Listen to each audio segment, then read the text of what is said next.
एक दो बच्चे हैं, इनमें एक विशेष है और एक अवशेष है। लेकिन क्या है कि ये स्त्री पक्ष था और मैं चाहता हूं कि इसका पुरुष पक्ष हम अवश्य सुने, क्योंकि ऐसी बातें बोल बोल कर महिलाओं ने सदियों से पुरुषों का मूर्ख बनाया है और इसमें इतनी मेहनत करने की जरूरत नहीं थी, वो तो ऑलरेडी थे बनाने में। लेकिन एक अजीब सी शांति हुई है। अब तक तो ऐसी लग रहा था कि सचमुच वीर रस का कभी सम्मेलन ही चल रहा है। जनरेटर विनीत चौहान की कमी पूरी कर रहा था। मैं चाहता हूं कि संपत सरल यहाँ पर हैं। वे एक ऐसे बढ़िया कवि हैं कि आजकल गद्य पढ़ रहे हैं और केपी सक्सेना और शरद जोशी जी के बाद वे गद्य की परंपरा को आगे लेकर आए हैं। पूरी दुनिया में इन दिनों जा रहे हैं, पहले भी आप उन्हें सुनते रहे हैं। राजस्थानी भाषा के अप्रतिम 3 कवि जिन्हें विश्व भर ने स्वीकार किया, स्वर्गीय विमलेश जी जो झुंझुनू के पास के थे, वे भी आपके राजस्थान की देन थे। दूसरे लोकप्रिय कवि सुरेंद्र शर्मा जी, वे भी राजस्थान के हैं।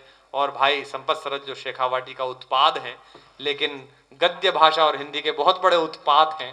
मैं उनसे निवेदन करता हूं कि बता रहे, एक बार तालियां बजाकर आप उनका स्वागत करें। भाई बीच में पड़े तो ले तो आए।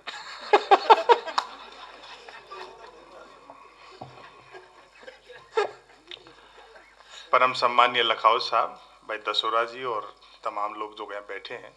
राजस्थानी में एक कहावत है जी, इस मार्ग ने देख करके मैं बता रहा हूँ कि दुनिया में 2 ही तरह का लोगों का नाम चाल है, या तो जगह का नाम पे गीत हो या जगह का नाम पे भीत हो। हाँ, जिनके गीत होते हैं या तो लोग उनको याद रखते हैं, जैसे तुलसी, सूर, कबीर, मीरा, चंद्रबरदाई ने लिख दिए, सूर्यमल मिशन ने लिख दिए, या फिर जिनके स्मारक होते हैं, मूर्तियां होती हैं, लोग उनको याद रखते हैं। आपने अपने पुरखों की, पूर्वजों की स्मृति के संदर्भ में ये आयोजन किया, बहुत अच्छा लगा। कवियों का जिक्र किया, 3 कवि हमारे चले गए। मैं इन विषय में कुछ ज्यादा नहीं बोलूंगा। बीजेपी तो विपक्ष में बैठना पड़ रहा है, आपका दुख तो हमसे भी बड़ा है।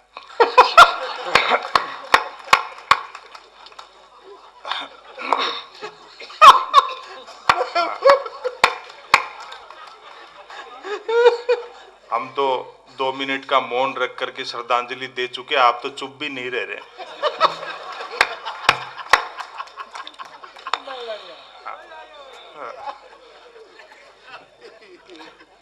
क्या करें साहब, लेकिन अच्छी बात यह है 15वीं लोकसभा का गठन हो गया। इलेक्शन और एनडीए दोनों शांतिपूर्ण ढंग से निपट गए।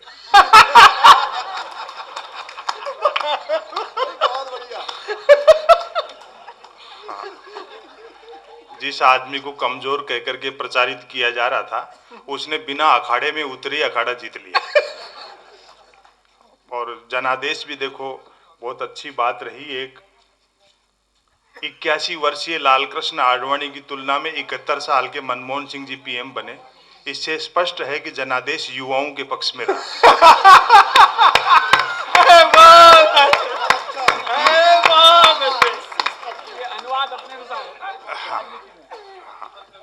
हाँ, अच्छी बात है। जिसको बच्चा कह करके परिहास किया जा रहा था, उस राहुल गांधी ने तमाम विरोधियों की हालत उन नहाती हुई गोपियों जैसी कर दी जिनके कपड़े लेके कृष्ण जी पेड़ पे चढ़ गए। सारा पिछला इलेक्शन तो मुझे याद है, हो सकता है आप तो जागरूक मतदाता हैं तो भूल गए होंगे। हाँ, सोनिया गांधी ईंट का जवाब पत्थर से दे रही। सुषमा स्वराज जी ने तो यहाँ तक कह दिया था कि अगर एक विदेशी महिला को प्रधानमंत्री बना दिया, मैं जमीन पर सोऊंगी, चने खाऊंगी और सिर मुड़वा लूंगी। सोनिया जी ने ईंट का जवाब पत्थर से दिया। न सिर्फ सुषमा स्वराज के केस बचाए, प्राइम मिनिस्टर भी ऐसे आदमी को बनाया जिसने जिंदगी में केस ही नहीं कटाए।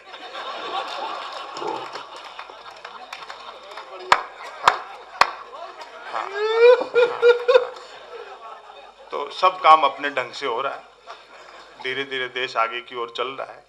हाँ, लाल झोंपड़ी उजड़ गई, घरों पे ताले पड़ गए, सारी वो वामपंथी तक बर्फ में लग गए जिन्होंने पिछले 4 साल तक पिछली गवर्नमेंट में रह करके खुद दादी सा बन करके मनमोहन सिंह को आनंदी बनाए रखा।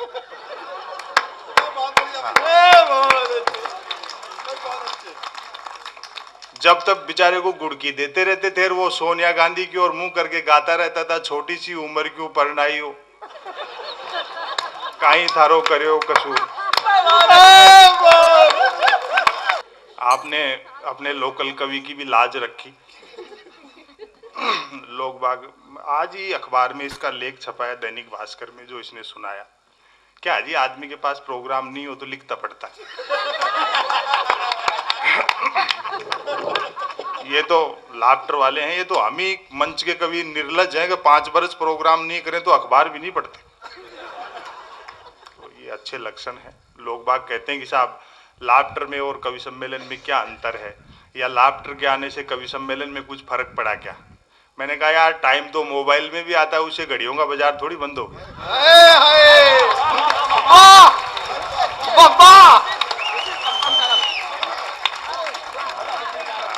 कमाल। कवि तो वो रिस्ट वॉच है जो आदमी की नब्ज पर बनती है। अब ये तो ऐसे हवागे झोंके हैं जी। ये तो सब मीडिया की मेहरबानी है कि जूते बनाने वाले भूखे मर रहे हैं, जूते खाने वाले सेलिब्रिटी हो गए।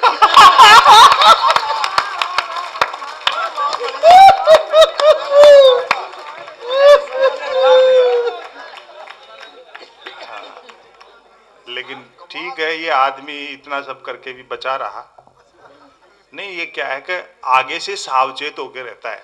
अब इसको मालूम था बरसात नहीं आएगी, उसके बावजूद भी बरसाती का बुरसेट पहन के आया आगे।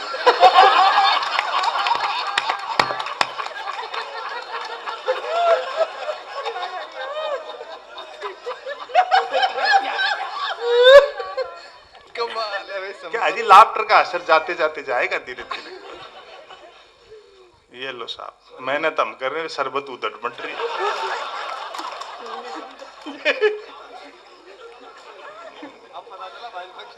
बताओ क्या करें साहब। कोई बात नहीं साहब, आप लोग तसल्ली से बैठो। स्वामी होटल वालों की तरफ से 100 लोगों का खाना भी है।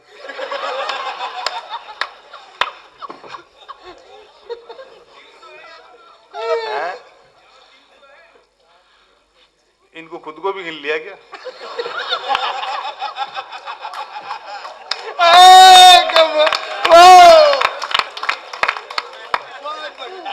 क्या करें जी। देखो, हम तो क्या है जी, ये प्यार मोहब्बत की और इस तरह की बातें कर नहीं सकती, हो ही नहीं सकता। एक आदमी पर आपने भरोसा किया तो उसी ने अजमेर के साथ ये करी।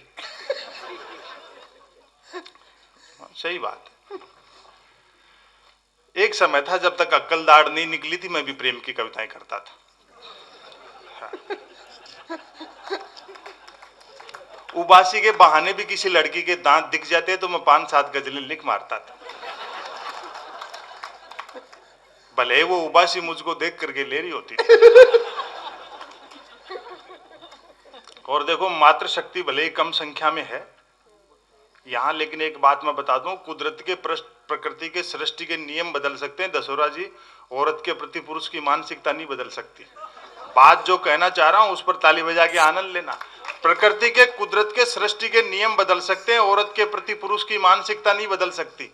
मर्द की फितरत होती है, अर्थी के रास्ते में भी लुगाई मिल जाए तो 80 साल का मुर्दा भी वाइब्रेशन मोड पर आ जाता है।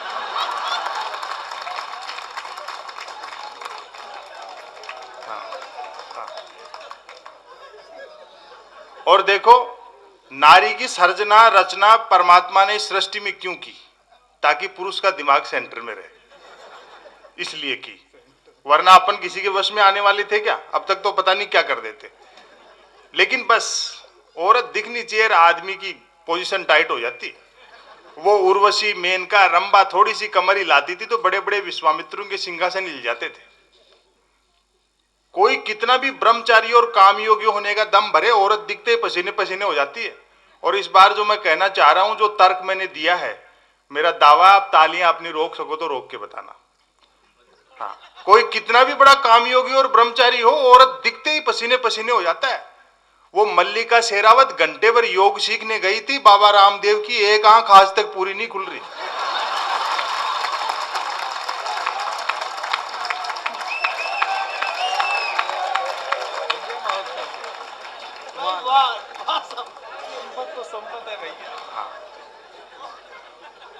तो ये कवित्रियां कुछ कहते हैं फिर कुछ हो नहीं, ऐसा हो नहीं सकता। हाँ, ये कुमार विश्वास, इसने तो यहाँ अजमेर में वो कर दिया। हाँ, जिसकी भरपाई मैं समझता हूँ कभी नहीं हो। मतलब ये तो 7 जन्म भी नहीं भूल सकता, इसके साथ तो ऐसी चोट हुई। तारागढ़ बनने आया था, 2.5 दिन का झोपड़ा हो गया।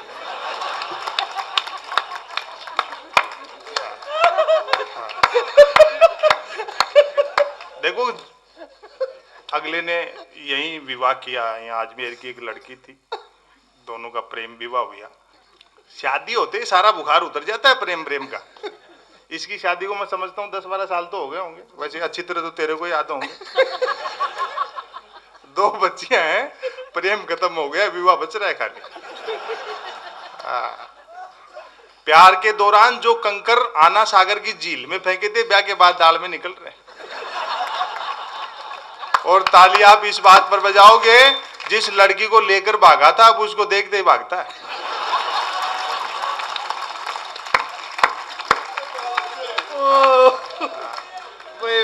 क्यों? वो बुखार उतरती है शादी के बाद, फिर आदमी का यथार्थ से साबका पड़ता है। आप सब मेरी तरह जो यहाँ भयंकर शादीशुदा बैठे हैं सब जानते हैं। हाँ, आदमी जिंदगी में 1 घंटे घोड़ी पर बैठता है और जिंदगी भर के लिए घोड़ी होकर रह जाता है। हाँ, लेकिन साहब गलती इसकी नहीं है। दरअसल एक उम्र आदमी की ऐसी आती है जब उसको दन्नो भी बसंती लगती है। बाद में 7 फेरे खा लो तो उसी बसंती की दन्नो होकर रह जाता है। हाँ, देखो मैं तो हिंदी का विद्यार्थी था तो मुझसे तो कौन प्रेम करता मेरी। हाँ, वैसे ठीक बात है, मरते हुए पे कौन मरेगी। हाँ। मेरे साथ 2 चीजें ठीक थी। एक तो साहित्य का विद्यार्थी था तो मेरी भाषा अच्छी थी। दूसरा, मैंने ट्रकों से कुछ शेरो शायरी उतार रखी थी। तो प्रेम करने वाले लोग मुझसे प्रेम पत्र लिखवाते थे, और मैंने जिसके प्रेम पत्र लिख दिए उसके 2 नतीजे जरूर निकलते थे। या तो उसकी शादी हो जाती थी या फिर वो पिटता था। हालांकि बात एक ही है।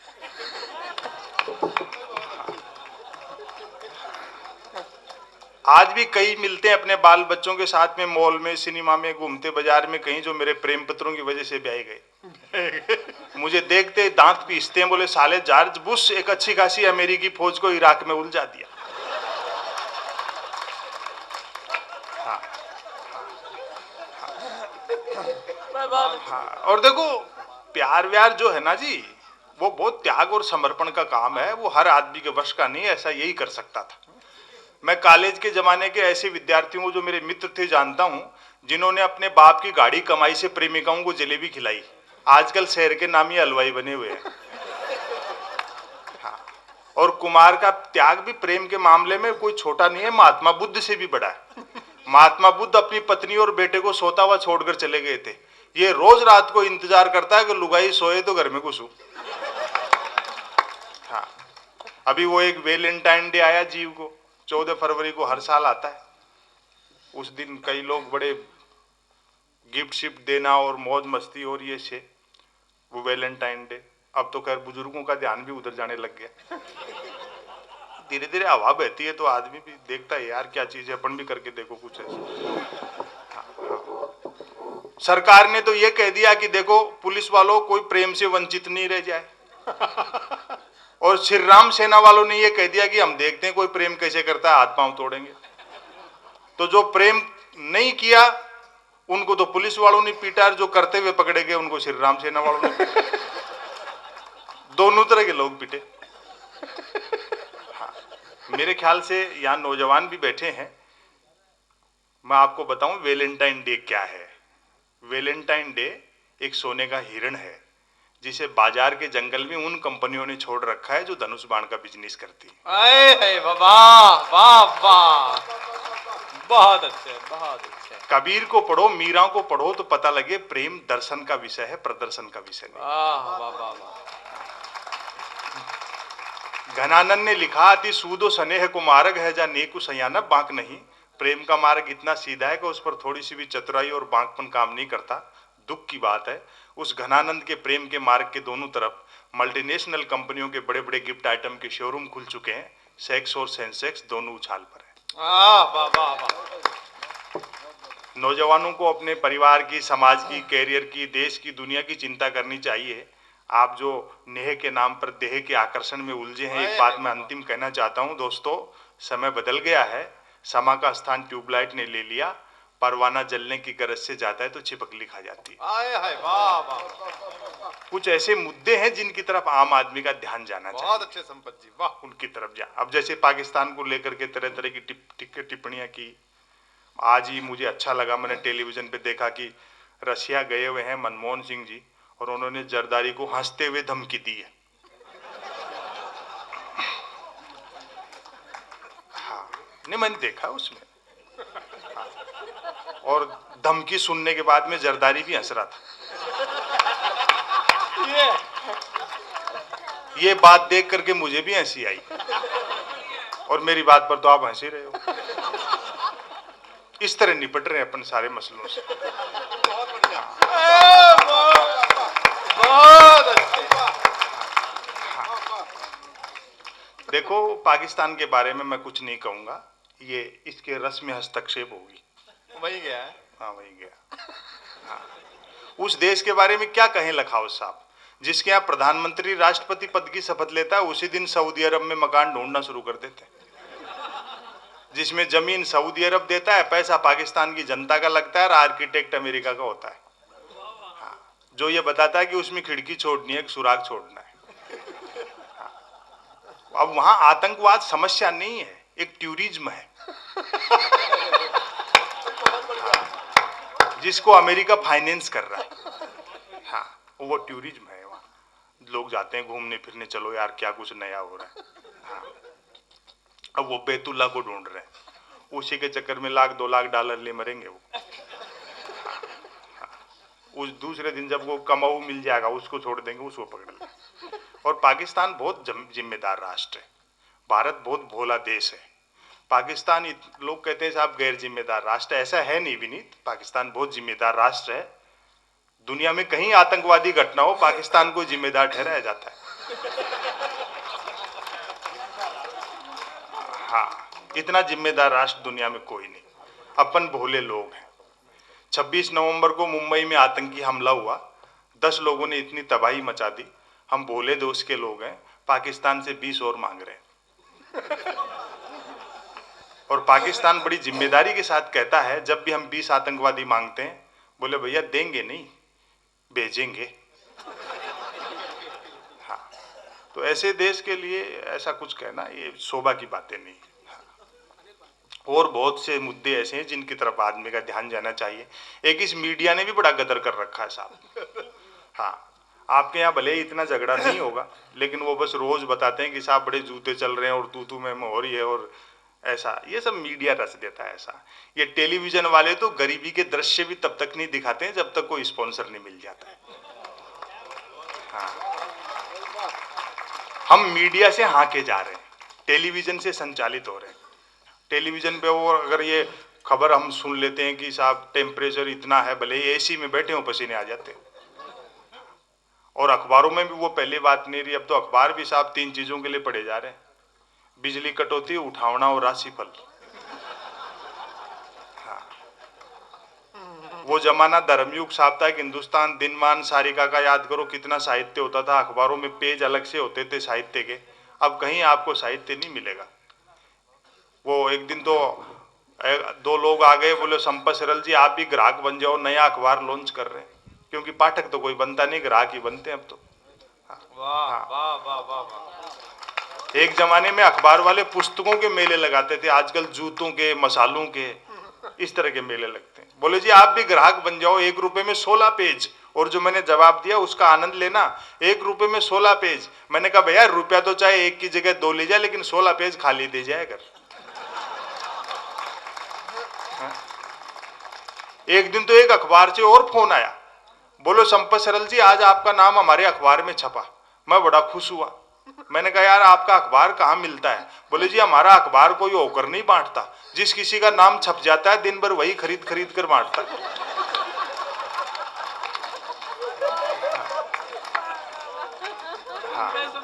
हाँ, बड़ी विचित्र स्थितियां साहब। अब वो टेलीविजन का देखो आप, वो जब तक वो जूली और मटुकनाथ नहीं मिले तब तक वो आईजी पांडा को ही बेचते रहे। अब उनके वो चांद मोहम्मद और फिजा हाथ लगे, अब वो फिर फिजा बदलेंगे। है वो देखी होगी आपने भी, राधा वो आईजी पांडा जो बने थे कितनी सुंदर थी। और सही कह रहा हूं, अगर राधा उस आईजी पांडा जितनी सुंदर थी तो मेरी सारी सहानुभूति भगवान कृष्ण के साथ है भाई। मैं खुद कृष्ण होता, राधा उस आईजी पांडा जैसी होती, सही कर रहा हूं, अपना ही सुदर्शन चक्र अपने गले पर रख लेता। हाँ। अब वो एक चैनल कह रहा है हमने स्वर्ग के सीढ़ियां लगा दी, दूसरा कह रहा है हमने लंका ढूंढ ली, या अयोध्या ही गले में फंसी पड़ी है, वो लंका और ढूंढ रहे। ये जो सारी चीजें हैं इनकी तरफ आदमी का ध्यान जाना चाहिए। यहां देखो, बीजेपी को चिंतन मंथन करने के लिए सबसे बढ़िया काम है, आप 5-4 कवि बुला लो, सब सुना देंगे आपको। एक तो तकलीफ राम सेतु की नहीं है, दिक्कत वहां होती है जहां राम को सेतु की तरह इस्तेमाल किया जाता है।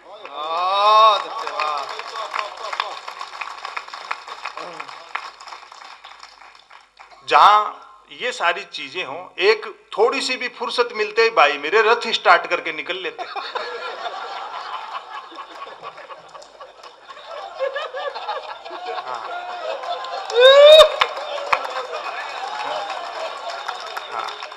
जबकि रथ शब्द ही साला प्रजातंत्र का नहीं है, राजतंत्र का है यार। हाय वाह वाह, बहुत अच्छा। रथ स्टार्ट करके निकल लेते हैं और हद ही कर दी, इस मौके पर रथ, इस मौके पर रथ। एक दिन तो अभी चुनाव में वाजपेयी जी ने, अटल जी ने उनके घर आडवाणी जी के फोन किया, ये कहने के लिए कि यार ठीक है मेरे घुटने खराब है लेकिन पोस्टर में तो खड़ा रह ही सकता हूं। भाई कमाल है संपत भाई, वाह वाह वाह, क्या बात है भैया। तो ये कहने के लिए फोन किया, तो रथ का आप मजा लेना। उनके नौकर ने उठाया, बोले जी आडवाणी जी तो घर नहीं है। बोले कहां गए? वो रथ लेकर के कनाट प्लेस में दाढ़ी बनवाने गए। ये तो रथ की हालत कर दी। ये जो चीजें हैं, अब वो समाजवादी पार्टी को कुछ कह रहे थे, अब वो पार्टी कहां से समाजवादी रहेगी मेरी यही समझ में नहीं है। पूंजीपतियों की पार्टी, ऊपर से नाम रख दिया समाजवादी। अब ये हीरो हीरोइन और ये सारे पकड़ के ला रहे हो, इनसे कोई चुनाव जीते यार? जिनका आधार ही नहीं है उनसे तुम जनाधार की अपेक्षा कर रहे हो। मतलब ऐसे लोगों को पार्टी में भर लिया जो असली जिंदगी में भी अभिनय करते हैं। ऐसे लोगों से चुनाव नहीं जीते जाते। अब वो एक आया संजय दत्त बीच में, गांधीगिरी फिल्म बना दी दूसरों के लिए, गांधीगिरी खुद के चरित्र पर लागू नहीं करेगा। है वो गांधीगिरी गांधीगिरी। एक समय तो था जब वो संजय दत्त ने बिना लाइसेंस की बंदूक रख ली, और सुनते हैं इस बार लुगाई ऐसी लिया है जिसका लाइसेंस दूसरे के नाम है।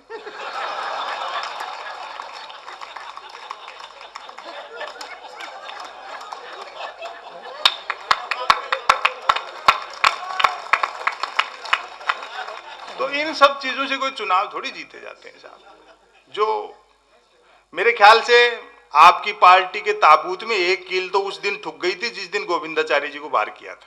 हाँ।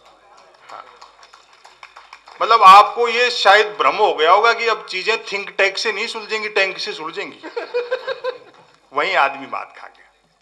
एक रचना मैं आपको सुना देता हूं, बाकी कवियों को भी सुनना। आंधी तूफान का कोई भरोसा नहीं।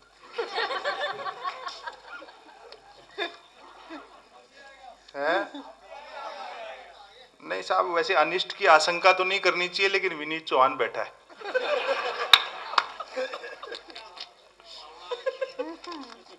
जब बैठा ये तो आशंका। मैं 2 रचना सुना दूं आपको। पहला अनिष्ट यही है। इसी अनिष्ट की आशंका थी। बैठो भाई साहब, मैं तो 2-3 मिनट ही बोलूंगा।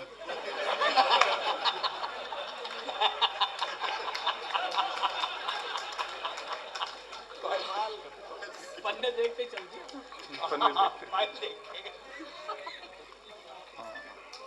इससे तो रासबिहारी ठीक था। राजस्थान में क्या है जी, बीजेपी की ये हालत क्यों हुई? आपने क्या है राजस्थानी में किस्सो लखाओ साहब, मेरे ख्याल थे भी समझ रहे होगा। वो एक गादड़ो जी सियार वो आपकी गादड़ी ने बोले मैं बहुत ऊंचो कलाकार हूं। बोले अच्छा, बेचारी नई नई आई मान गई। बोले बहुत ऊंचो कलाकार। तो बोले जी कदे कलाकारी माने भी दिखाओ। एक दिन जंगल में यही चरता चरता कुछ खाता पीता, सामने एक ऊंट, जो को वो गादड़ो जाकर के भी ऊंट की गर्दन में दोनों पंजा गाल दिया अगला। तो वो ऊंट नाड़ ऊंची कर ली, अब वो गादड़ो लटक गो। तो वह गादड़ी बोली रे कौन से दिन दिखाओगे वह कलाकारी, कलाकारी तो दिखा। तो गादड़ो बोलो कलाकारी तो दिखाओ, रांडपन पग तो टिके।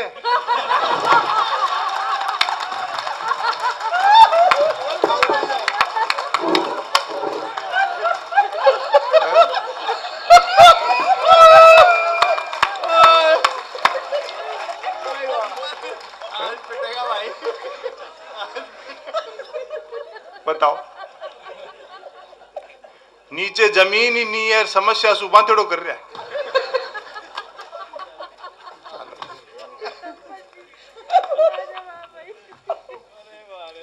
सरल पण के जी का कोई को कुछ बिगाड़ भी नहीं सका। वो एक गांव में के लखाओ साहब पटवारी का कुत्तो लागो, तो आगा आगा तो पटवारी गेल गेल कुत्तो। वो पटवारी देखियो आज फंसका खाए गो, पिंडी पकड़े गो। तो पटवारी के करियो जी बचपा ने उछल कर एक चबूतरा पे चढ़ गो। अब वो चबूतरा की हाइट थोड़ी नीची, पण कुत्तो फिर भी पिंड नहीं छोड़ रही। वो नीचे खड़े खड़े ये ताक में भौंक रही हो, ये नीचे उतर पकड़ा। तो पटवारी ऊपर चढ़ गो तो थोड़ी हिम्मत बंद की, तो भी कुत्ता ने दमकायो। बोले रे साला कुत्ता के गुस्सा है मने, यदि तेरे कने 1 बीघा जमीन भी होती तो तने बता। तो पटवारी क्या ने कहे,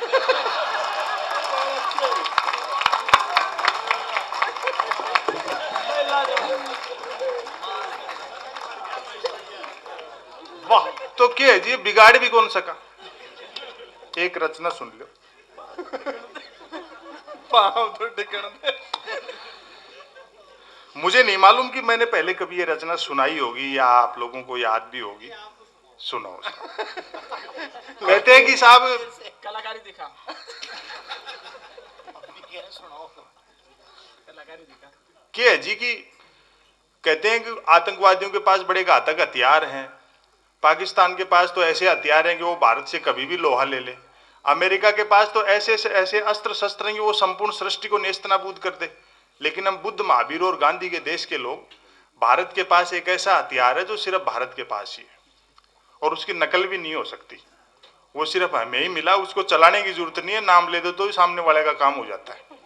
और उसी से अपन काम करते आ रहे हैं, जब जब भी मौका पड़ता है उसी हथियार का इस्तेमाल करते हैं। वो भारतीय का हथियार जो है उसी लेख का शीर्षक है। बात अच्छी लगे आप ताली बजा देना, मैं रचना शुरू कर दूंगा। वो भारतीय हथियार जिसको चलाने की जरूरत नहीं, नाम लेने मात्र से सामने वाले के पसीने आ जाते हैं, उसका नाम है बातचीत। चलाने की जरूरत नहीं है उसको, बस नाम ले दो। सरकार उग्रवादियों को कहती है कि हम बातचीत को तैयार हैं। उग्रवादी साहब कह देते हैं भैया जान दे देंगे लेकिन बातचीत नहीं करेंगे। बस बातचीत। भारत पाकिस्तान ने जब कई दिनों तक बातचीत नहीं की तो अमेरिका ने भारत से बातचीत की। भारत ने अमेरिकी सलाह को आदेश मान पाकिस्तान से बातचीत की कि हमें बातचीत करनी चाहिए। पाकिस्तान को डाउट हुआ कि भारत ने हमसे बातचीत के विषय में बातचीत भी क्यों की। उसने भारत की बातचीत को लेकर तुरंत अमेरिका से बातचीत की, और जो बातचीत की उस पर आपकी तालियां चाहिएंगी। तुरंत अमेरिका से बातचीत की। साहब भारत से क्या बातचीत करें, उससे तो जब भी बातचीत करो वह तो बातचीत के अलावा कुछ करता ही नहीं।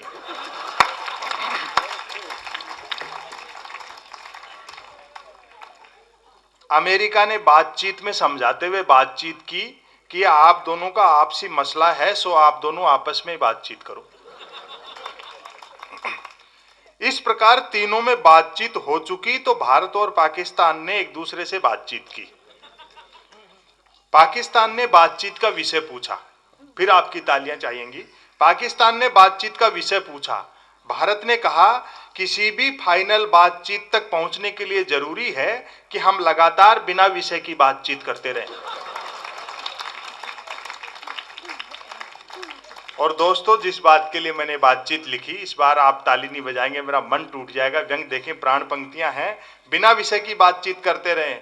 दोस्तों, बिना विषय की बातचीत का ही सुपरिणाम कहो कि पाकिस्तान बातचीत के बाद भी खून खराबा नहीं छोड़ता और भारत खून खराबे के बाद भी बातचीत।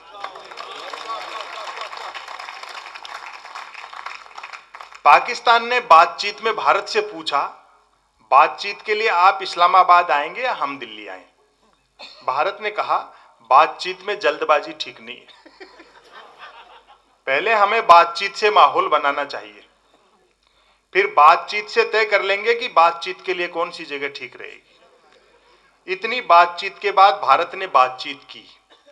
बातचीत के लिए पहले आप दिल्ली आ जाओ, फिर हम इस्लामाबाद आकर बातचीत कर लेंगे, या फिर इसका उल्टा कर लेते हैं, अब आपकी तालियां चाहेंगी, या फिर इसका उल्टा कर लेते हैं, जगह बदलने से कौन सी बातचीत बदल जाएगी। बातचीत से जब दोनों देशों में इस तरह बातचीत का वातावरण बन चुका तो दोनों ने परस्पर बातचीत की। बातचीत सचिव स्तर की, मंत्री स्तर की और प्रधानमंत्री स्तर की हुई। दुर्भाग्य कहें कि सौभाग्य, सचिव, मंत्री और प्रधानमंत्री स्तर की बातचीत में सचिवों, मंत्रियों और प्रधानमंत्रियों ने तो बातचीत की, किंतु स्तर चुप रहा, उसने कोई बातचीत नहीं की। बातचीत टूट नहीं जाए, अतः अमेरिका लगातार दोनों देशों से बातचीत कर ये कहता रहा कि आप दोनों का आपसी मसला है, सो आप दोनों आपस में ही बातचीत करो। और अंतिम टुकड़ा सुना करके एक लेख 2 मिनट का और सुना देता हूं आपको। प्रत्येक बातचीत में सारा जोर बातचीत पर रहा। व्यंग अच्छा लगाओ, भरपूर तालियां बजाना समापन के समय। प्रत्येक बातचीत में सारा जोर बातचीत पर रहा। पाकिस्तान ने बातचीत में कहा, हम कश्मीर लेकर रहेंगे, हम कश्मीर लेकर रहेंगे। भारत ने बातचीत में कहा, हम कश्मीर सुई की नोक की बराबर भी नहीं देंगे, चाहो तो दोबारा बातचीत कर लो।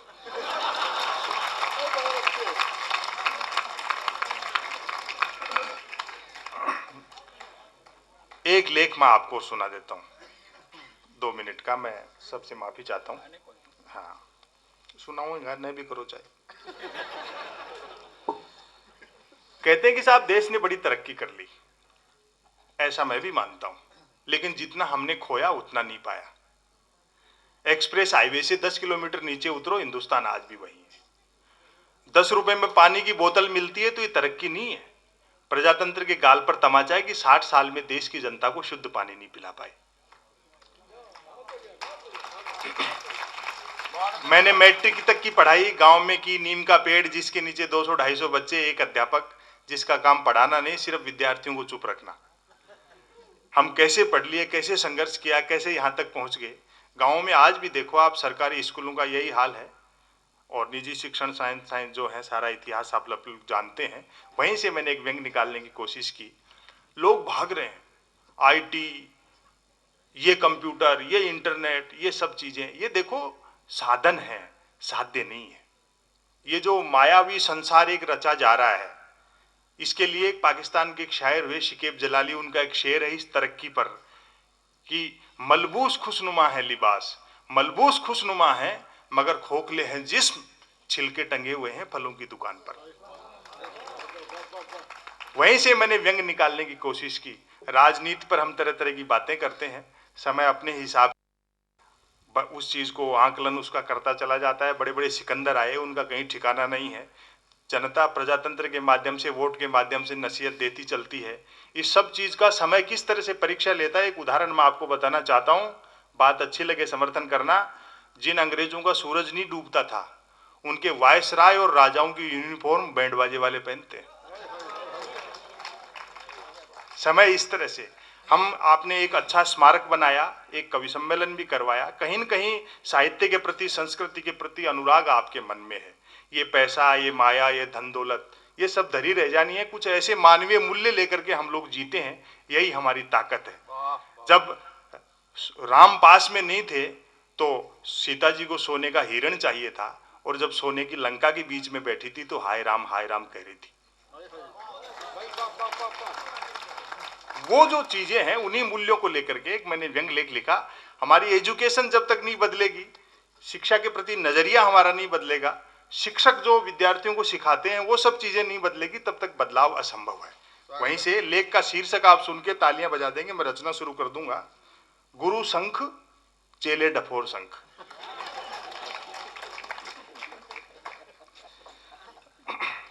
कुमार विश्वास और भाई विनीत चौहान भी दुर्भाग्य से अध्यापक हैं। दुर्भाग्य से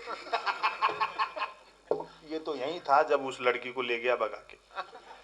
बाद में इसने शाहपुरा भीलवाड़ा में वो सरकार की नौकरी छोड़ दी और गाजियाबाद एक पीजी कॉलेज में प्रोफेसर है। नौकरी छोड़ने के पीछे कारण ये था, राजस्थान में आज भी ये नियम है कि सरकार तनख्वाह देती है तो पढ़ाना भी पड़ता है। गुरु संघ चेले डफोर संघ, अपना अपना बचपन याद करो, व्यंग का आनंद लो। मैं ऐसे ऐसे मास्टरों से पढ़ा हूं कि बाई द वे पास हो जाता तो घर वाले खुशी के बजाय आश्चर्य से मिठाई बांटते थे।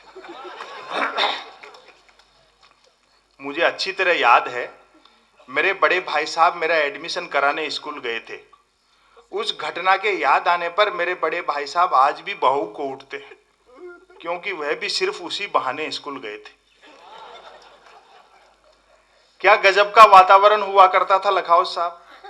हमारा स्कूल गांव की धर्मशाला में चलता था और मजे की बात है कि धर्मशाला ही की तरह चलता था।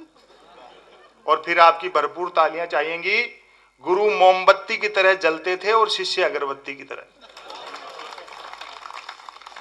एक एक क्लास में कई कई साल टिकने पर जोर रहता था, क्योंकि प्रॉब्लम पास की नहीं टाइम पास की रहती थी। आज जैसा तनाव नहीं था जो हम हमारे बच्चों पर नकली जीवन थोप रहे हैं। देखिए, आज जैसा तनाव नहीं था। बच्चा अकेला दौड़ रहा है तो भी माँ बाप को टेंशन खाए रहती है कि कहीं सेकंड नहीं आ जाए। हमारी स्मरण शक्ति बड़ी तीव्र हुआ करती थी अपने बचपन में। अपनी याददाश्त देखो, हमारी स्मरण शक्ति बड़ी तीव्र हुआ करती थी। बात अच्छी लगे ताली बजा के समर्थन करना। हर बच्चे को साथ साथ पीढ़ियां याद रहती थी, अपनी भी और गाली गलौच होने पर दूसरों की भी।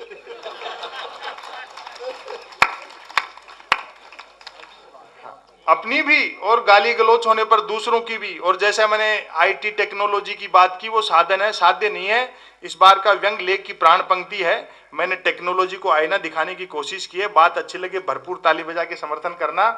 तब के बच्चे, हमारी पीढ़ी के तब के बच्चे आज वालों की तरह कंप्यूटरी नहीं होते थे कि बाप का नाम भी पूछ लो तो गूगल पर सर्च करने लगते। हमारे गुरुजन बड़े अध्ययनशील हुआ करते थे, पढ़ाकू। हमारे गुरुजन बड़े अध्ययनशील हुआ करते थे। उनका दृढ़ मत होता था कि अध्यापक को स्वयं पढ़े बिना हरगिज विद्यार्थियों को नहीं पढ़ाना चाहिए। लिहाजा पहले दिन हम सब मिलकर उन्हें पढ़ाते थे, तब जाकर दूसरे दिन वे हमें पढ़ाते थे। सादगी इस कदर रहती थी कि शिक्षक पढ़े लिखे तो होते थे पर लगते नहीं थे। अब कुछ एक गुरुजनों का चरित्र चित्रण देखो, सच्ची घटनाएं हैं, मैं ऐसे ही मास्टरों से पढ़ा हूं। एक मास्टर जी नित्य नियम से लेट आते थे तथा आते ही लेट आने वाले बच्चों को पीट पाट कर लेट जाते थे।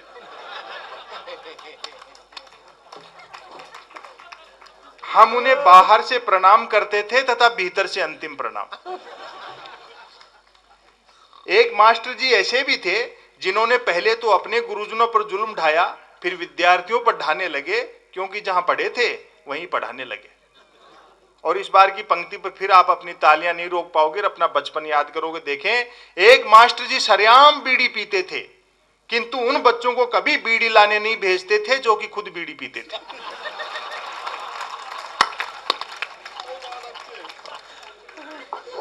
भाई क्या बात है, सोबत का। उस जमाने में कोई भी शिक्षक अपॉइंटमेंट और रिटायरमेंट को अलग अलग नहीं मानता था। वेतन ऐसे लिया जाता था मानो पेंशन पा रहे हो। अध्यापक बनने के लिए कोई ट्रेनिंग या बीएड एमएड जैसे चौंचले नहीं होते थे। सीधी नियुक्ति होती थी, तत्पश्चात करत करत अभ्यास के जड़मती होत सुजान। तमाम अध्यापकों का कहना था कि नौकरी सरकारी हो तो व्यक्ति को शेर की तरह जीना चाहिए। शेर से उनका तात्पर्य अकबर इलाहाबादी के शेर से होता था। हम क्या कहें अहबाब क्या कार्य नुमाया कर गए, बीए किया नौकर हुए पेंशन मिली फिर मर गए। पिछले दिनों एक पुराने गुरुजी टकरा गए, सेवा निवृत्त हो चुके थे, निवृत्त होना शेष था। पूछा, बताओ गुरु गोविंद दोनों खड़े हों तो तुम क्या करोगे? पहले भी अजमेर आया हूं, आज फिर आपने याद किया। भाई कुमार का, विनीत का, सब लोगों का, रास बिहारी का, सबका मैं आभारी हूं।